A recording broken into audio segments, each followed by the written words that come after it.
difteria monocitógenos.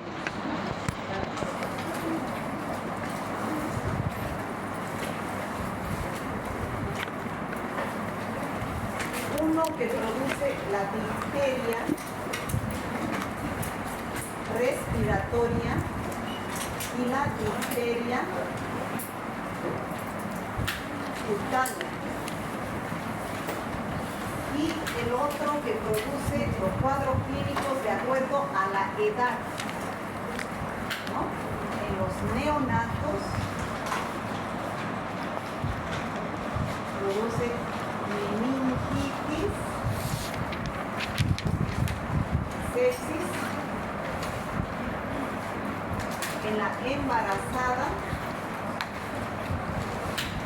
puede ser asintomática o producir abortos o partos prematuros.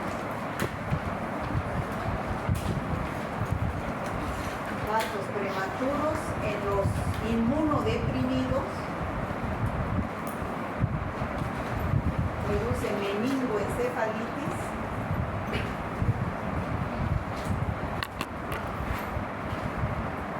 Y en los pacientes adultos inmunocompetentes puede ser asintomático. O sea, lo más grave es el neonato. Entonces, esos son los cuadros que vamos a ver hoy. No sé si han escuchado ustedes hablar de la difteria. Este año han habido casos de difteria. O sea, casi no hay muchos casos de difteria. ¿Por qué? Porque hay una vacuna que es gratuita, dada por el PAI. ¿Qué es el PAI? Programa Ampliado de Inmunizaciones. Se llama vacuna pentavalente. Pentavalente. ¿Qué es penta? Sí. Cubre 5 enfermedades. ¿Cuáles son?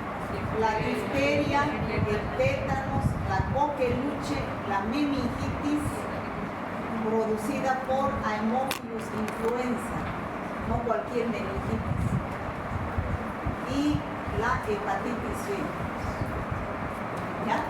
Esas son las, o sea, gracias a esa vacuna no hay muchos casos de difteria, pero a veces la vacuna no encuentra mucha cobertura.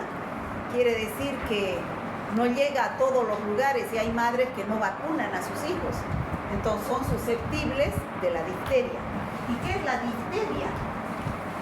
Se forma una pseudomembrana,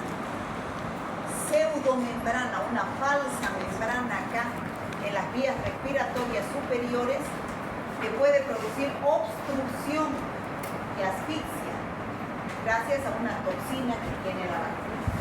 Entonces, para ubicarnos dónde estamos, la veo esta tablita y me acuerdo de un ex alumno que ahorita está haciendo su residencia en Brasil. Y justo antes de ayer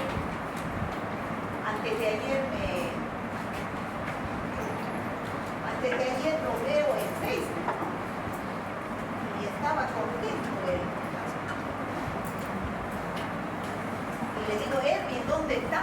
Estoy en Paraíba, dice, en João Pessoa, lejísimos, en el norte de Brasil, casi cerca de África. ¿Y qué está haciendo? Estoy haciendo mi residencia y anestesia, pero no sé qué me dijo. Bueno, y al ver esta tablita, después de charlar todo, me dice, yo les muestro esto para que vean que sirve las cosas. Me ha alegrado lo que me decía. Mire lo que me dice, aquí está la conversación que yo tuve con él. Me dice, controle bien a sus alumnos, doctora, en los exámenes, que no copien, dice, porque no es fácil después de finalizar la carrera, y era como uno sufre, académicamente hablando. Yo le digo, pero eso no entienden ahora, le digo, que deben estudiar, ¿no?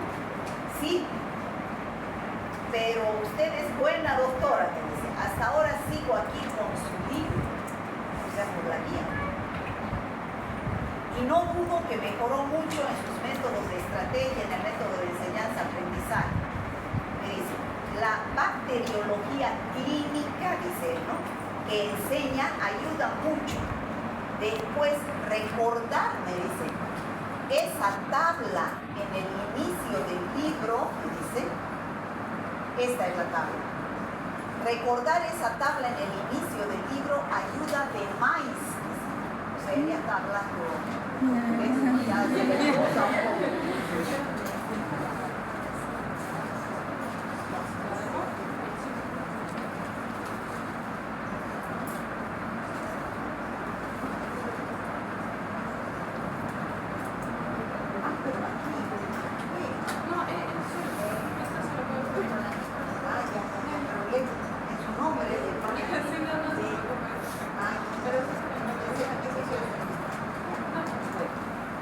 Entonces, me dice, recordar esa tablita en el inicio de su libro ayuda de más, me dice, ¿no?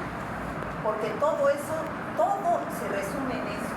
Y la verdad, todo se resume aquí, ¿no? Estas son las bacterias que vamos a avanzar. Ya hemos avanzado estos dos géneros. Admito que producen muchas enfermedades que ustedes conocen. Ahora estamos aquí. Vamos a avanzar el género Corynebacterium, especialmente Corynebacterium diphtheria, y la Listeria monocytogenes, que son ya bacilos gram positivos. Entonces a mí me place que a él le sirva, ¿no? Y me dice, y ni qué hablar, me dice, de la tabla de los antimicrobianos. Ustedes ya la próxima semana van a entrar a esta tablita. A ver, cuéntanos la clasificación. Esta tablita de los antimicrobianos, ¿no? Esa, la que sigue, todo lo que es antibióticos. Me dice, ni qué hablar de los antimicrobianos. Y me dice ya después, ¿no? Usted es una crack doctora, siga con ese entusiasmo de enseñar, dice, ¿no? Me dice, recuerdo bien cómo están justa en sus exámenes, su control de notas. Nadie aprueba por aprobar, eso ayuda mucho a los estudiantes a saber que es una óptima, me dice, ¿no? Óptima debe ser, ¿no? A saber que es una óptima profesora. Intachable, me dice. Ya se le está cruzando. Portugués. Pero dense cuenta, chicos, que a él recién se ha dado cuenta que le sirve, pero ustedes váyanse dando cuenta ya, no pierdan este su libro. En el Brasil, lejísimos, él está usando la tablita. Él está usando el libro, él se lo ha llevado. Entonces sirve, chicos, ¿no? Entonces yo les digo, para que ustedes se ubiquen, todas las clases les voy a mostrar esta tablita para que sepan dónde estamos. ¿De qué van a dar examen? El 23 creo que les toca a ustedes. 29. El 20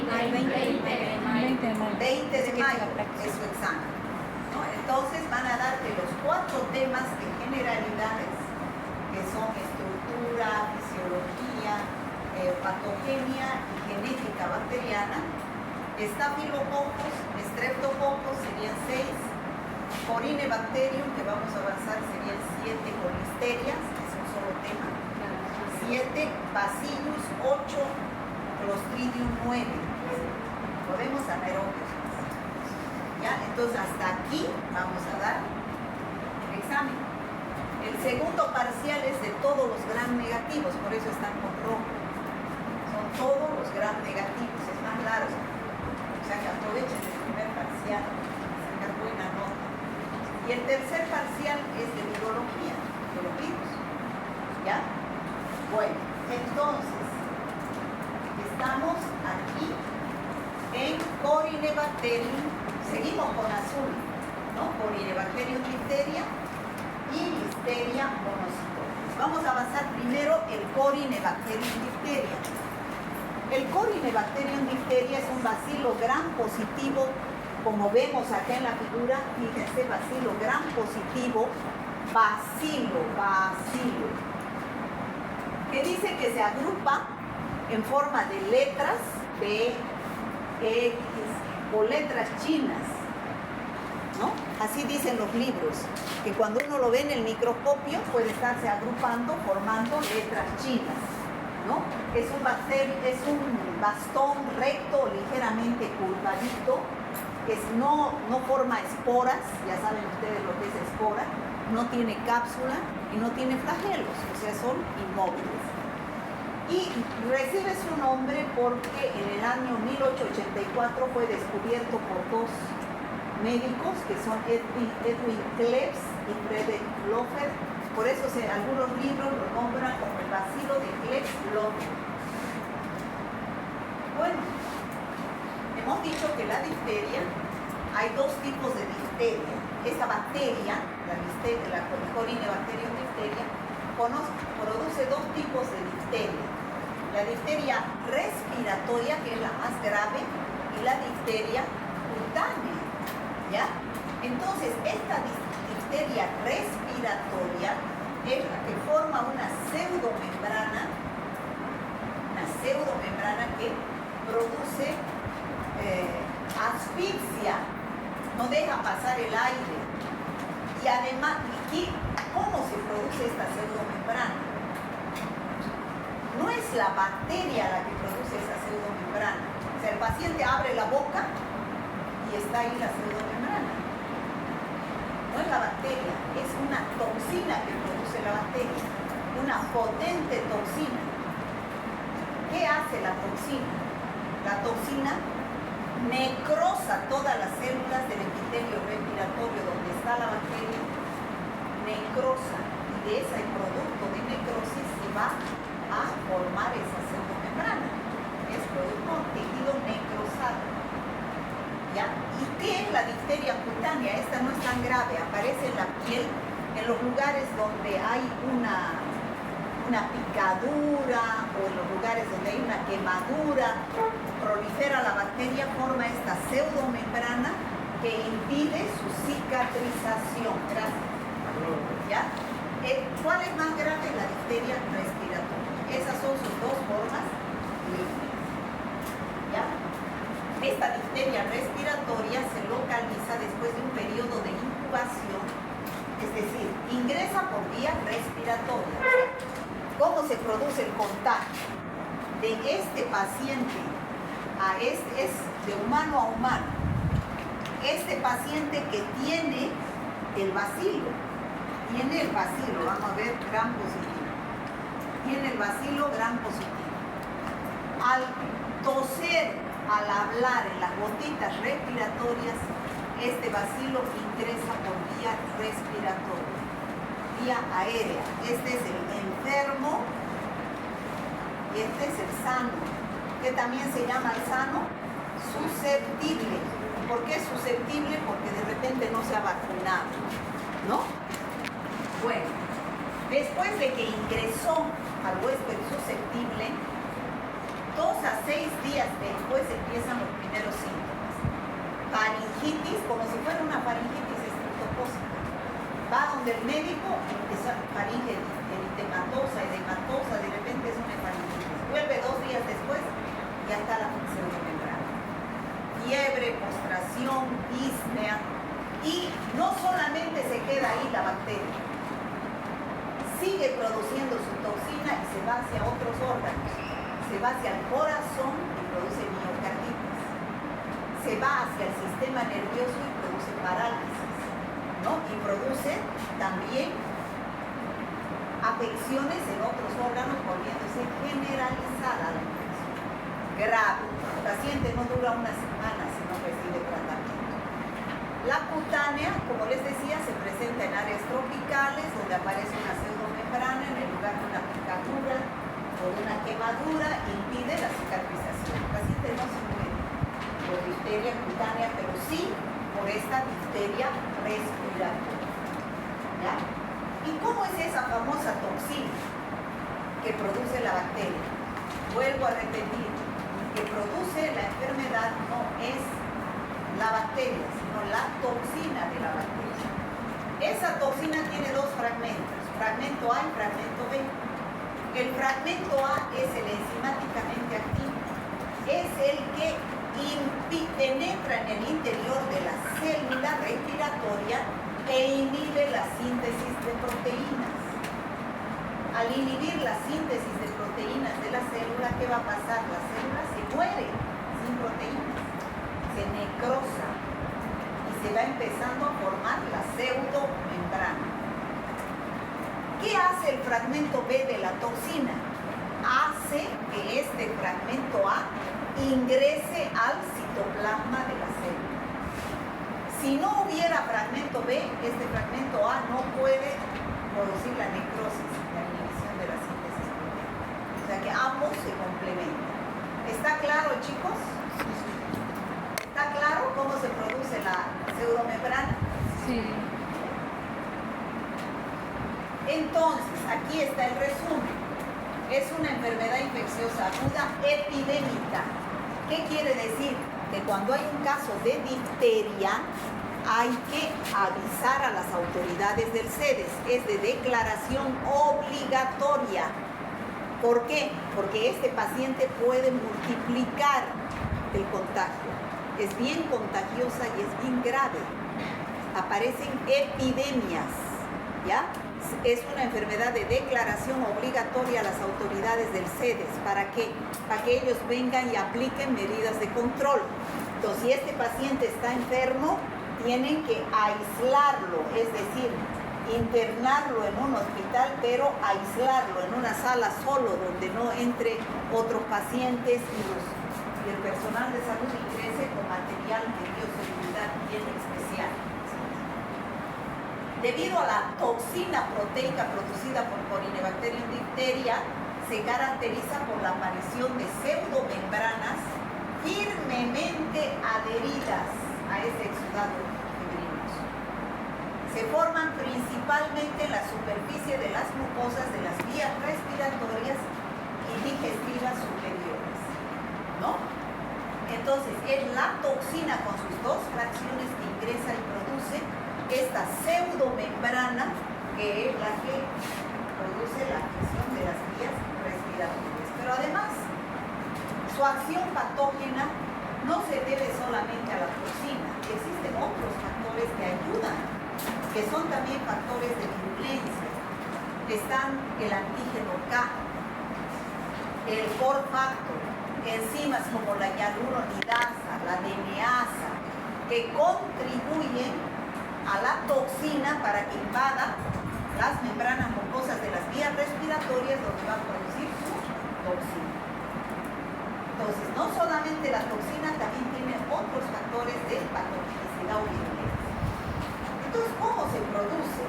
Fíjense, hay una etapa localizada en vías respiratorias y hay una etapa que a través de la sangre la toxina se va a otros órganos. Ya dijimos, corazón, cerebro, también puede ser el sistema nervioso. Ingresa el Corynebacterium diphtheria a través de las vías respiratorias a este paciente, del enfermo al sano. Entonces invade, se multiplica, llega a las amígdalas, a la faringe, produce su toxina, que produce su acción. A través del fragmento A inhibe la síntesis proteica, y el fragmento B, que hace que el fragmento A ingrese a la célula. Produce la necrosis, se forma la pseudomembrana, se extiende a nasofaringe, laringe, puede llegar hasta la tráquea, produciendo obstrucción respiratoria. Hasta aquí es una infección localizada en el aparato respiratorio. Después se sigue multiplicando acá en el aparato respiratorio superior el Corynebacterium diphtheria y sigue liberando su toxina, pero esta toxina va a ir a otros órganos: riñón, músculos, nervios, miocardio, produciendo también a ese nivel necrosis, degeneración y hemorragias. entonces se vuelve una infección generalizada ya. A partir de aquí es generalizada, ya se observan lesiones en el sistema nervioso, hay parálisis del velo del paladar, de los músculos del ojo, de las extremidades, o sea que es una enfermedad grave, aguda. El paciente en una semana, si no recibe tratamiento, se puede morir. Aquí está el resumen: la fase localizada en aparato respiratorio y la fase generalizada en los otros órganos, ¿no? De acá forma su pseudomembrana la bacteria a través de su toxina, se sigue multiplicando, sigue produciendo toxinas, van a otros órganos como el corazón, el riñón, el cerebro y produce un cuadro generalizado. Ahí tenemos la pseudomembrana que se forma impidiendo la respiración. Yo creo que el diagnóstico aquí, ustedes saben que para decir a un paciente, señor, usted tiene tal enfermedad, eso es diagnóstico, ¿no es cierto? Se basa en un criterio clínico, epidemiológico y de laboratorio, rayos X, métodos auxiliares de diagnóstico. Clínico, ¿quién no se va a dar cuenta al abrir la boca y observar una pseudomembrana? Lo que pasa es que el paciente va con una faringitis primero, no hay pseudomembrana. Y recién cuando se forma la pseudomembrana el paciente está mal. Entonces, en una época de epidemia de difteria, cualquier paciente que aparezca así, hay que por nexo epidemiológico, hay que decir, es difteria, ¿no? Aquí, por ejemplo, es la pseudomembrana. Cantadito. Pseudomembrana no hay más que corinebacteria, que difteria. Epidemiología, que hayan otros casos, que haya estado en contacto con otros casos positivos. Y el laboratorio ya es pues el análisis bacteriológico de la secreción de la pseudomembrana. Entonces, para hacer este análisis, el médico, ustedes son los que tienen que sacar la muestra, no el laboratorista. ¿Por qué? Porque esta pseudomembrana está bien pegada. Al desprender puede producir hemorragias, ¿ya? Entonces es el médico es el que tiene que controlar esa hemorragia, ¿no? Entonces, esta enfermedad también se puede hacer diagnóstico diferencial. ¿Qué quiere decir? Yo tengo que diferenciar de otras enfermedades, como ser faringitis producida por virus, la mononucleosis infecciosa que también es producida por el virus de Epstein-Barr y la faringitis por estreptococos. Pero la faringitis por estreptococos tiene puntos blancos y pus. Y esta no tiene, es una pseudomembrana que se observa. Bueno, ¿y qué hacer con estos pacientes? Así como el Corynebacterium difteria produce una toxina que es la responsable de todo este cuadro, la industria farmacéutica para iniciar tratamiento ha elaborado una antitoxina. ¿Qué es la antitoxina? Lo contrario a la toxina. ¿Qué va a hacer? Neutralizar la toxina. También esta antitoxina tiene anticuerpos frente al fragmento A y frente al fragmento B para neutralizar la actividad del fragmento A y neutralizar la actividad del fragmento B. ¿Se entiende? ¿Chicos? Sí. Entonces, ¿cómo debo iniciar tratamiento? Ese paciente, si ya tiene difteria, va a llegar mal al hospital, a una emergencia, con signos y síntomas de necrosis. Entonces, ¿qué es lo que hay que hacer? No va a poder respirar. Medidas generales. Lo primero, tratar pues que no se muera por asfixia. Entonces, ¿qué es lo que hay que hacer? Tratar de mantener la permeabilidad de las vías respiratorias. Si ya tiene problema en el corazón, tratar esa miocarditis. y después recién ir a neutralizar la antitoxina, porque es la toxina que ya está circulando con la antitoxina. ¿Está claro? Aplico antitoxina para neutralizar a la toxina que está produciendo estragos. Y después recién doy antibiótico. ¿Qué va a hacer el antibiótico? ¿Va a ir contra la toxina? Contra la bacteria que está produciendo la toxina. O sea, la bacteria, que es el Corynebacterium diphtheria, produce la toxina. Y la toxina es la que produce la difteria respiratoria. Entonces, en el tratamiento, para tratar esta difteria respiratoria que es tan grave, primero hay que mantener permeable la vida, ¿no? A tratar con medidas generales, tratarse de salvar al paciente. Segundo, dar la antitoxina.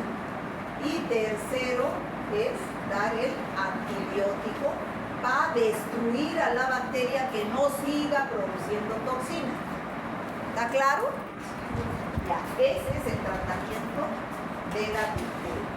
Bueno, en el laboratorio, a ver, ¿qué pesa más aquí en el diagnóstico? ¿La parte laboratorial, clínica o epidemiológica? La clínica. La clínica es cantada, la pseudomembrana. Y la epidemiología, si hay otro caso de difteria que ha estado en contacto, por eso le pregunta al paciente, ¿ha estado en contacto? ¿Con quién ha estado en contacto? Para tener mayor luz para realizar el diagnóstico. Bueno, se cultiva en agar sangre, terurito, estas son las colonias, esa es la función de Gram, se hacen pruebas bioquímicas para su identificación, ¿no? Y la epidemiología, ya les dije, la fuente de infección es las gotitas de saliva, la vía de transmisión, vuelvo a repetir, la fuente de infección de cualquier enfermedad está en el enfermo. Esa es la fuente. ¿Se entiende, no? Que es una fuente, la fuente de agua, es de dónde sale el agua, ¿no? ¿Sí o no? La fuente de infección, de dónde viene la bacteria, del enfermo, ¿no? ¿De qué del enfermo? De las gotitas de saliva del enfermo. ¿Y cuál es la vía de transmisión? Está en el huésped. Vía de transmisión. Es por donde ingresa la bacteria al huésped sano. Está en el susceptible. La vía aérea. ¿No es cierto, chicos? La vía aérea.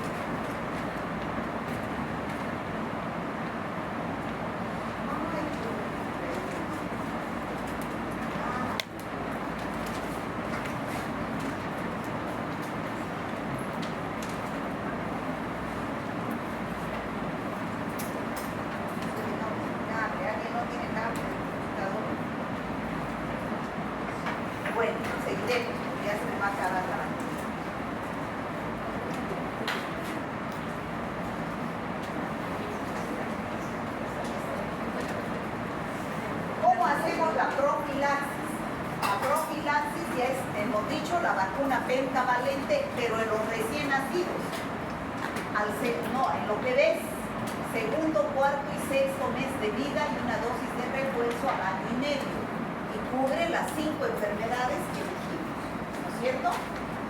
Pero si es una persona adulta, no voy a dar la pentavalente. La pentavalente se da al segundo, cuarto y sexto mes de vida. Si aquí aparece un caso de difteria, voy a dar la difteria. La DT se llama, que cubre 2 enfermedades, difteria y tétano. ¿Ya? Voy a aislar al paciente, doy la antitoxina. ¿Está claro, chicos? Listeria. Esta. Listeria monocytógena. Bueno, esta es una antropozoonosis. ¿Qué significa antropozoonosis? Que viene de los animales. Aquí la fuente de infección está en un animal, no está en el hombre. ¿Ya? Eso que quede claro, antropozoonosis. La bacteria viene de un animal. ¿Qué animal? Puede ser ganado vacuno, puede ser las aves, pueden ser los... llegan al hombre. Es un bacilo también gram positivo, porque estamos estudiando los bacilos gram positivos, aislados en cadenas. También se presentan en forma de letras, X, B, letras chinas cuando se agrupan. ¿A qué se debe su nombre? A Lister. Lister es el que descubrió la sepsia, ya es un inglés. ¿Y por qué se llama monocitógenes? Porque tiene su membrana, es capaz de estimular a unas células que son los glóbulos blancos monocitos. De ahí viene su nombre, Listeria monocitógenes. Ahora, ¿por qué se encuentra diseminada en todas partes? Porque es una bacteria que está ampliamente diseminada en la tierra, en el agua, en los alimentos, porque está en los animales, ¿ya? ¿Qué tipo de alimentos?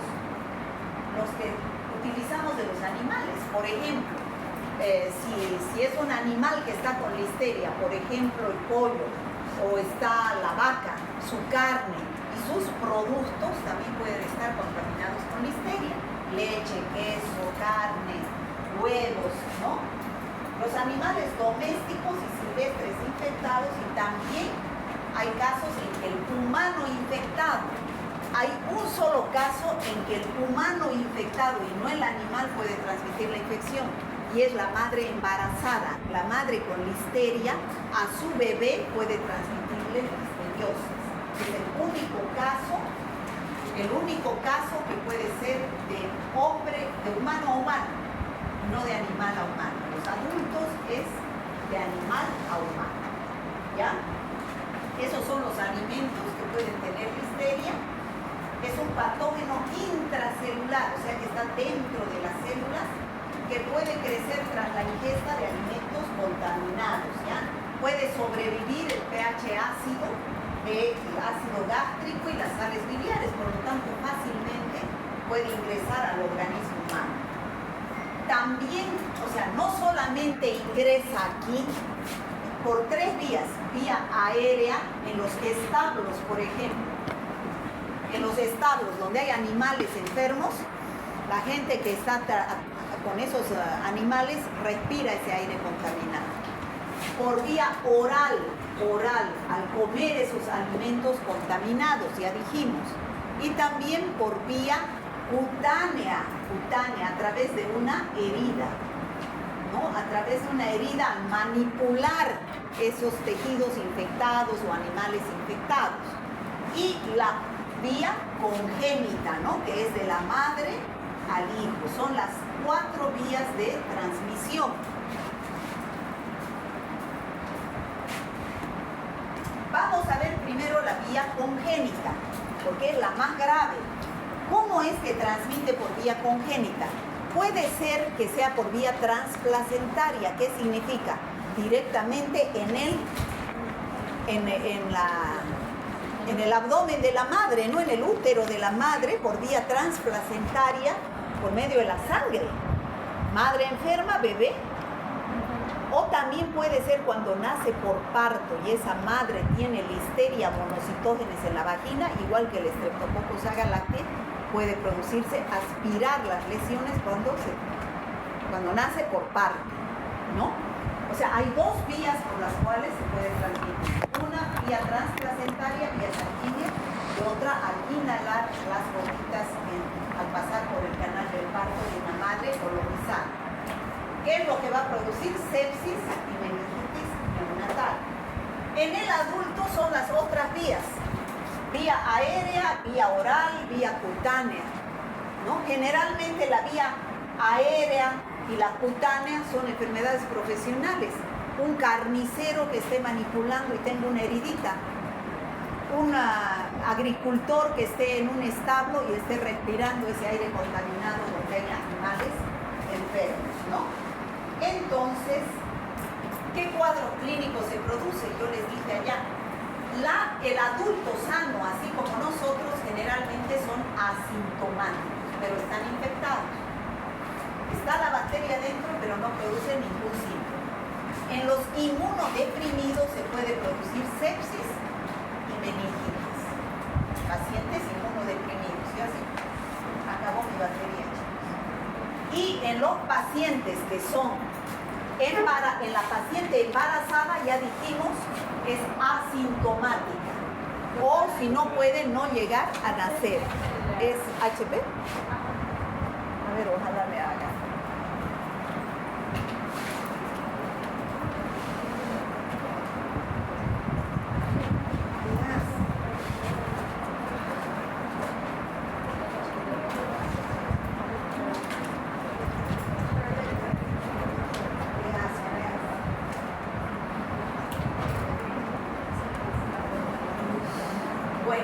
Entonces, en la embarazada, algunas son asintomáticas y otras veces cuando el feto ya se infecta, puede no llegar a nacer, se produce el aborto o bien la mujer tener un parto prematuro, ¿no?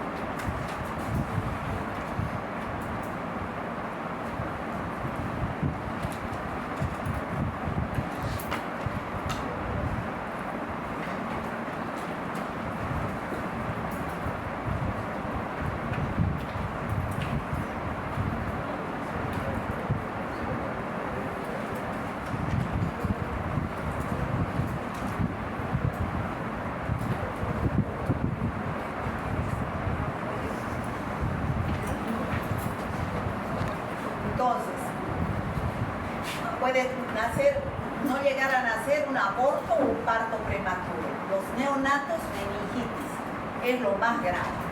Esos son los cuadros clínicos, como dijimos allá, que se presentan dependiendo del tipo de huésped susceptible con la listeria. Entonces, ya dijimos que lo más grave es el bebé, que nace de una madre embarazada con listeria. Puede ser precoz y tardía, igualito que en el Streptococcus agalacti. La precoz es rápida, la primera semana de vida. El niño nace en estado de muerte aparente, no llora cuando nace y empieza con rinitis, sale secreción por la nariz, el hígado grande, erupción, meningitis y sepsis. ¿Ya? En cambio, cuando es tardía, aparece recién entre la primera y la cuarta semana, a veces se presenta meningitis y a veces afección pulmonar. Generalmente aquí es por vía transplacentaria y aquí es por vía cuando nace por parto, generalmente. Bueno, ya dijimos que el reservorio son los animales. ¿Qué animales? Mamíferos, vaca, cabras, pájaros, pollos, patos, peces. Entonces, ¿qué es lo que nos puede contaminar? Al ingerir por vía oral esos alimentos de animales contaminados y sus productos, leche, huevo, yogur, todo eso, ¿no? Cuando es directo del animal al hombre por la vía cutánea, puede ser a través de una herida o también puede ser por la vía respiratoria, entonces es una enfermedad profesional. Generalmente, ¿qué significa? Que yo cuando trato con animales tengo la posibilidad de contagiarme. ¿Quién? Un veterinario, un carnicero, un agricultor que está con animales. Un granjero se llama, esos, ¿no? Entonces, tienen mayor riesgo. O por la inhalación de polvo contaminado. Y como les dije, el único contagio de humano a humano, no de animal, es la vía congénita. ¿Ya? De la madre a su hijo. Pero la mayoría son por la vía oral, a través de esos alimentos contaminados. Bueno, ¿cuál es el tratamiento? El antibiótico de elección es la penicilina, es un gran positivo. En el caso de meningoencefalitis, el cloramfenicol. Esto es en el caso de realizar un tratamiento empírico, ¿no? Pero en el caso de tratamiento del paciente hay que cultivar la muestra, aislar la bacteria, hacer su antibiograma para ver cuál es sensible y cuál resistente. ¿Está claro? Sí. Bueno, preguntas.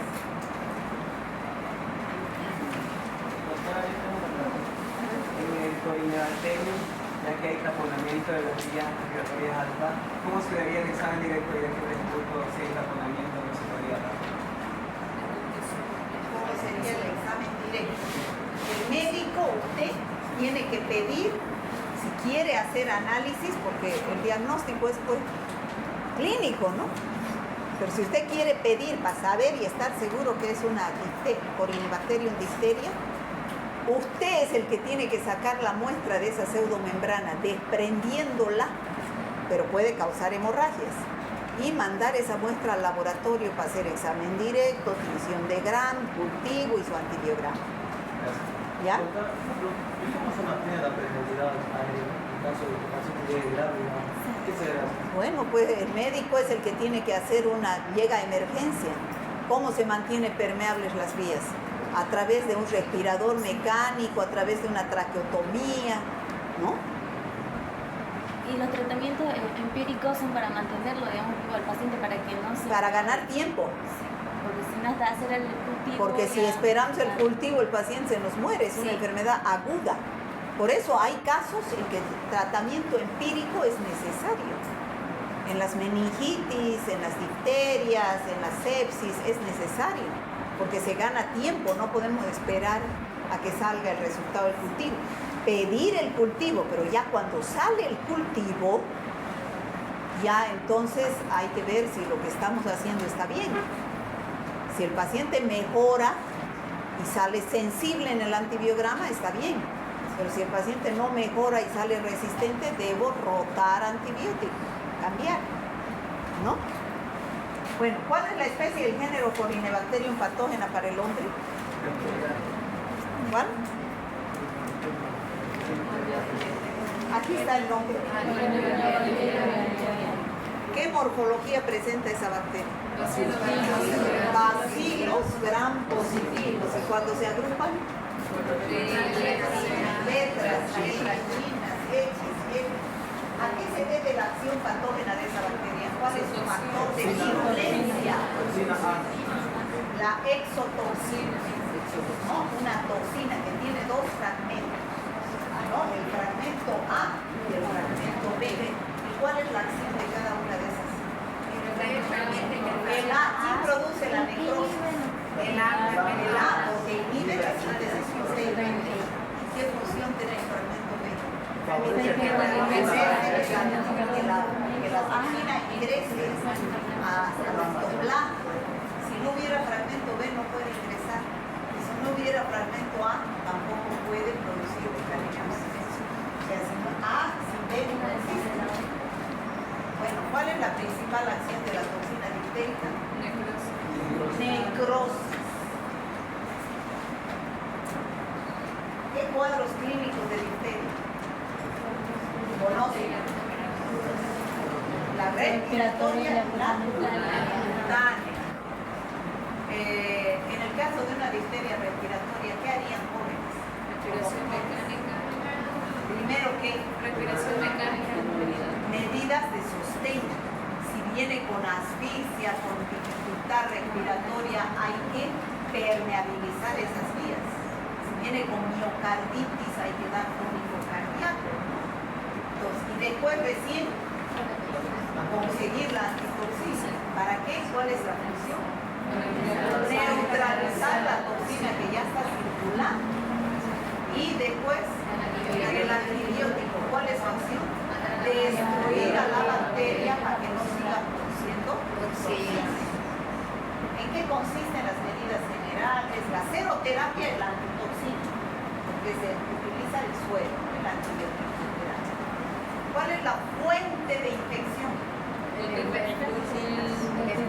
me tienen que decir fuentes de dónde viene la bacteria. Me tienen que decir, no me pueden decir solamente el huésped enfermo o portador. ¿Qué cosa pues del huésped enfermo? Las hojitas de saliva. En la gonorrea, ¿cuál es la fuente de infección? En la gonorrea, las secreciones, dice, si practica sexo oral. No, las secreciones de los genitales, obviamente. Secreción de... es que me dice así. Las secreciones de los genitales. Eso es la fuente de infección. En la tuberculosis, las gotitas de flujo. Y no se rían, en la gonorrea hay faringitis gonocócica. ¿Por qué? Porque se practica sexo oral. ¿No? ¿Por qué? Porque el paciente está eliminando neiserias por el pene y con la boca se toman las bacterias a la faringe y se produce la faringitis gonocócica. Eso vamos a ver cuando avancemos en medicina. Bueno, la fuente de infección me tiene que decir de dónde del paciente, de qué lugar, ¿ya? En el caso de la listeriosis que ingresa por vía oral, ¿cuál es la fuente de infección? La carne y sus productos de los animales enfermos o portadores, cuando ingresa por vía oral. Y cuando ingresa por vía cutánea, la fuente de infección, he dicho bien clarito, fuente de infección es el enfermo y vía de transmisión es el por donde entra el susceptible.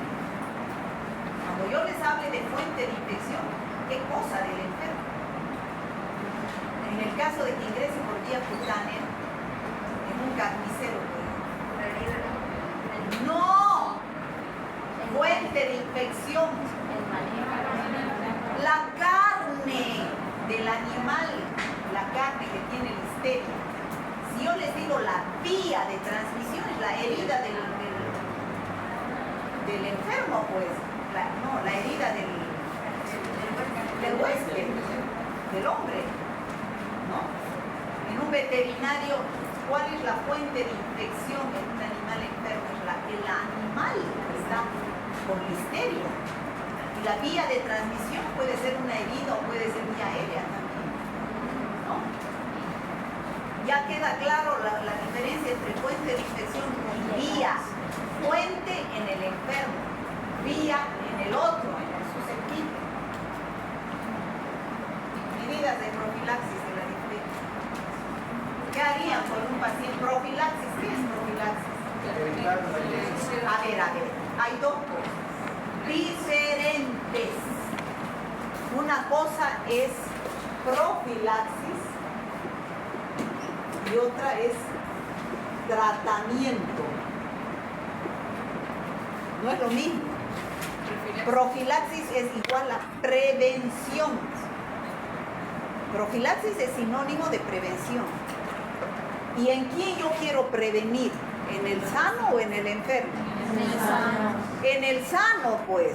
Evitar. Yo hago profilaxis en las personas sanas. Las vacunas son profilácticos. No puedo aplicar vacuna cuando ya está enfermo. ¿Por qué? Porque ¿qué se inyecta en las vacunas? Virus, bacterias, atenuados, pero en pacientes inmunodeprimidos son capaces de producir la enfermedad. ¿Se entiende? Y tratamiento, ¿a quién aplico? ¿A sanos o enfermos? A los enfermos, ya están con la bacteria, con el virus. ¿Se entiende, no? Profilaxis a los sanos. Aquí profilaxis hacemos para prevenir. ¿Qué enfermedad está de moda ahorita? Influenza. Profilaxis. ¿Qué medida de profilaxis debemos hacer? Usar barbitos. ¿Qué más? Lavarse las manos, importantísimo. Pero si hay uno con influenza, váyase a su casa, ¿no? No venga a transmitir aquí y hay que darle Tamiflu, que es el antiviral, pues, que es para la influenza, ¿no? El Tamiflu es el nombre comercial. O Celtamivir es un nombre químico, ¿no? Entonces, eso no puedo dar para prevención o Celtamivir. La prevención son medidas para evitar que se enferme. Pero ya cuando está enfermo tengo que dar tratamiento, ¿sí? ¿Cuáles son las medidas de profilaxis de la difteria? Para los alimentos. No, alimentos en la difteria. La vacuna pentavalente en los bebés y en los adultos, la leche, que es difteria y tétanos, ¿no? Y a los pacientes enfermos hay que aislarlos del resto para que no contagien. Esas son medidas de profilaxis, normas de bioseguridad en la vacuna pentavalente? ¿Qué enfermedad es?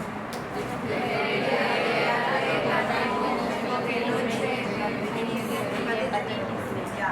¿La difteria es una enfermedad endémica o epidémica?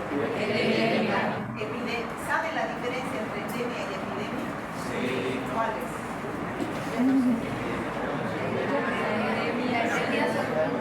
Epidemia, endemia y pandemia son diferentes. Sí. Endemia es cuando aparecen casos aislados todo el año. Por ejemplo, endémica es la enfermedad de Chagas. Todo el año hay casos. Tuberculosis es una enfermedad endémica, todo el tiempo hay casos. ¿El dengue será una enfermedad epidémica o endémica? Epidémica. ¿Por qué? Porque en una población determinada aumenta el número de casos por encima de lo habitual. Eso es una epidemia.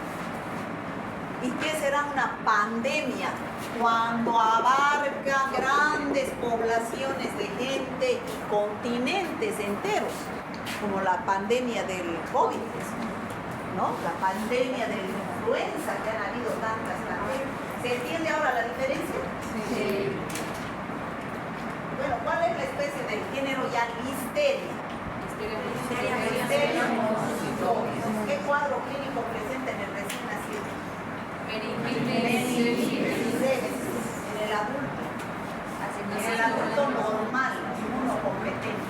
Es asintomático. Y en la embarazada, asintomática o puede sufrir abortos o partos prematuros. ¿Y cuál es el reservorio de la bacteria? ¿Qué significa reservorio? Donde la bacteria está viviendo feliz sin producir ninguna afección. O sea, no se muere la bacteria. Los animales no se enferman de listeria, pero sí son reservorios de la bacteria. ¿Se entiende? Si comemos esa carne, entonces nos vamos a enfermar. El que se enferma es el humano. Entonces, el reservorio son animales mamíferos, peces y aves. Y sus productos. Doctora, una pregunta. Entonces, ¿quiere decir que la listeria está normal, digamos, en los animales? O sea, sí está... No en todos. En los animales con listeriosis. Pero, o sea, para ellos, o sea, pueden vivir, digamos, normal con eso. Ellos pueden vivir, O sea, no se mueren, enferman, no se mueren, pero como la nosotros fiebre sí. aftosa, como la brucelosis. Hay otra enfermedad en los animales, la brucelosis, no sé si ustedes han escuchado. Produce la brucela melitensis. Ahí sí los animales, los machos, se les hinchan los testículos, se les da orquitis, y a las hembras se les hinchan las mamas, les da mamitis. Pero aquí no, los animales son reservorios. No todos. Para eso hay controles sanitarios, ¿no? De que no tengan ninguna de estas enfermedades, ¿no? Bueno, eso sería, chicos, ya la próxima va a ser atrás.